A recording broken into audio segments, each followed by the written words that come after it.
on Saturday, May 10th, 2025. I'm Jules. I'm in my project room. I'm late this week, but I actually have two finishes to show you. One of which is this Farm Animal Selfies quilt. So, boy, I'm going to say 2021 or 2022, maybe. 2023 at the latest. I bought this panel at Austin Creative Reuse when I was visiting Jennifer O. And specifically for making a quilt for Project Linus. And this is the result. The top has been done for a couple of years. It's been done for at least 2 years, this top, I will say. And the dots are, wow, I'm going to say I bought those dots probably in 2020, I think. Jennifer R. and I did a dot swap. So there was, you know, everybody's trapped at home. I was looking for fabric for my great nephew Braden's Bendy and the Ink Machine quilt, and I got this and the backing fabric, specifically the backing fabric I got for that quilt, and I had quite a bit left over. This I just got to coordinate with these other dots, but they're all part of the same line. I think it's Northcott canvas dots or something like that. And anyway, Jennifer R. and I both fell in love with this fabric. And the problem is the place we were ordering from had a 1 yard minimum, and neither of us really wanted a whole yard, but we wanted a lot of colors. So what we decided to do was do a swap, and she ordered, I don't know, 5 to 8, I forget how many, maybe 5 or 6 1 yard cuts of different prints, and I ordered the same number of different prints from the same line, and then we cut half yards and we swapped those half yards. So that way we both ended up with a half yard of all of the different ones we liked. And then I also got the yardage for that other quilt that went on the back. And I felt like it really played really nicely with this fun panel. And making quilts from panels that you cut up, especially like partial panels, is something I really enjoy doing. I find it a challenge. Really kind of piques the creativity. And so this is probably one of the least scrappy quilts I've ever made. It's not scrappy at all, right? I used all one fabric and then a panel. But I still love it. And because it has all the different colors and everything, it was really fun. And it was a fun creative exercise to put all this together. Project Linus, the May meeting, is today. And for the first time in over a year, I will be turning in a blanket that I made. Wow. So I finally got all the stuff off of my quilting frame, got it all cleaned, got everything dusted, got the rails all cleaned, and I went through all of my Project Linus quilt tops, and I picked 2 to quilt on Thursday, and I quilted them on Thursday.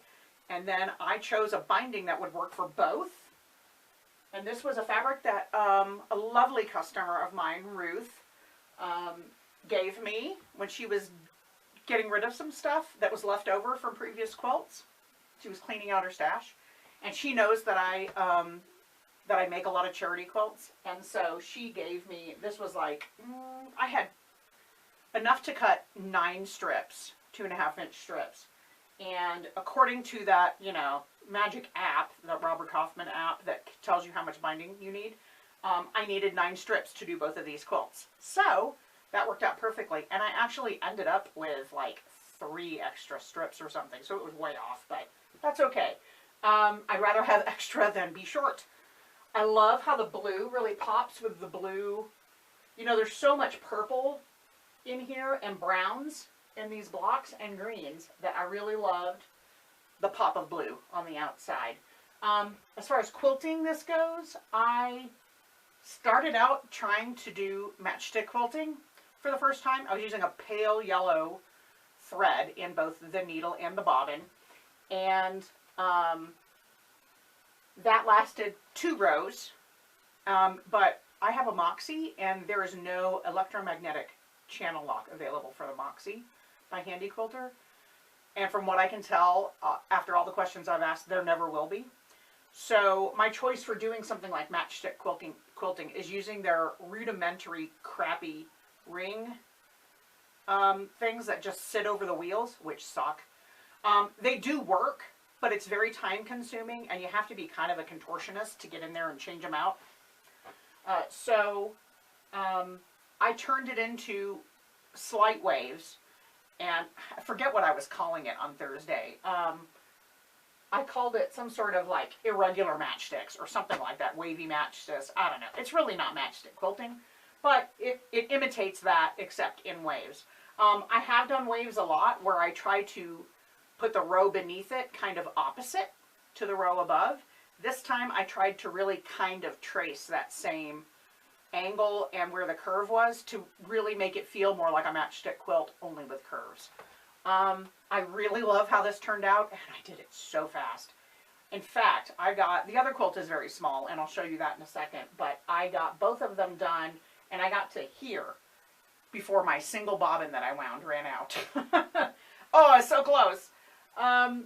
But that's okay. I am so happy to finally have quilted something on my quilt frame. It has been, like I said, well over a year.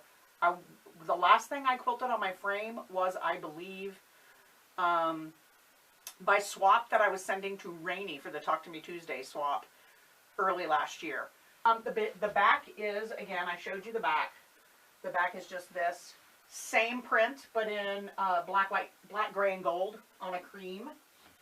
And I'm going to pause this for 1 second, and I'm going to switch quilts.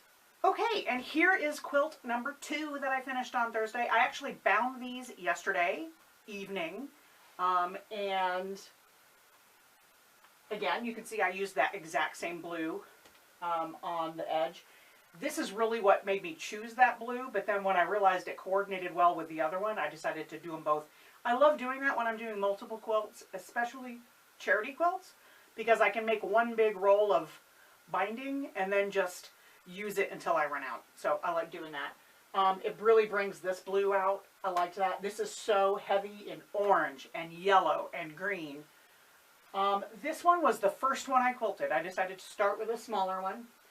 And I did my kind of go-to loop-de-loop meander that I like to do.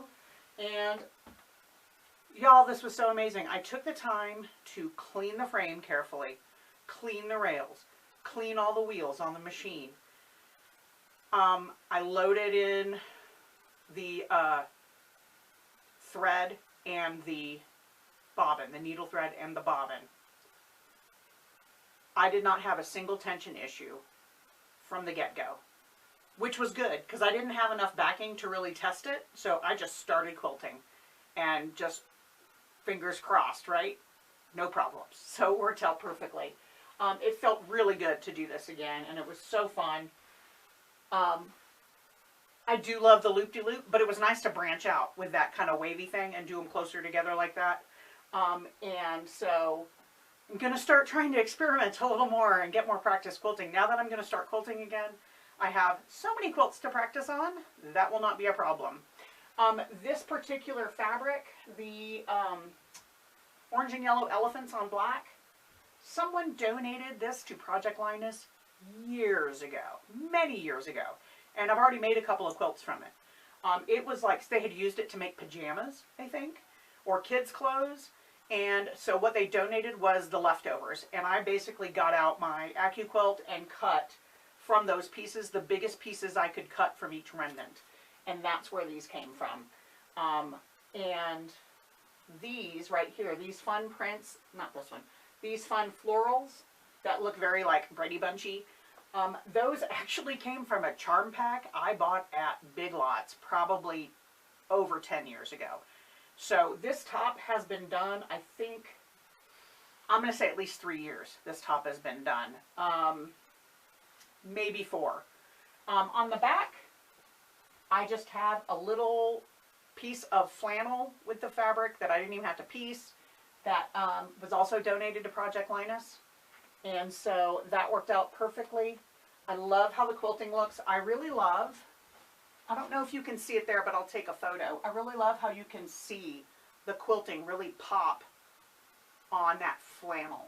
And again, I used the exact same thread. So I used a pale yellow glide, I think it's lemon ice, in the needle, and I used bottom line a really pale yellow in the bobbin, and that was for both quilts because I didn't want to have to change anything. I just wanted to crank through a couple of quilts and finally have something to donate. I look forward to watching your videos. I hope you are all well, and I'll see you next week. Bye!